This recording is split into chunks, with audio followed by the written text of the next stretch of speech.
Liquor drinking is injurious to health.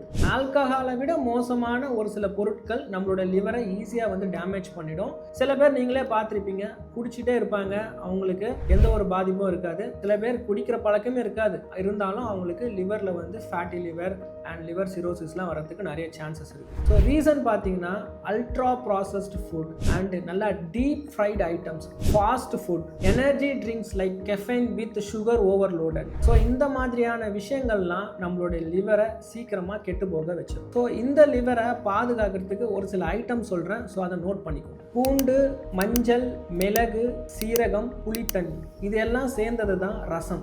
ஒரு சிம்பிளாக எளிமையாக செய்யக்கூடிய ஒரு டிஷ் தான் இந்த ரசம். விருந்துக்கெலாம் போனோன்னா கடைசியாக வந்து ரசம் ஊற்றாமல் இருக்க மாட்டாங்க. ரீசன் பார்த்தீங்கன்னா நம்மளுடைய பாடியை டீடாக்ஸ் பண்ணுறதுல இதுக்கு மேஜர் பங்கு இருக்குது. உங்களுடைய லிவரை இது நல்லா வந்து சுத்திகரிப்பு செய்யும். ஸோ கண்டிப்பாக வாரத்தில் ஒரு 3 நாள் ஆச்சு எல்லார் வீட்லேயுமே வந்து ரசம் செஞ்சு சாப்பிடுங்க.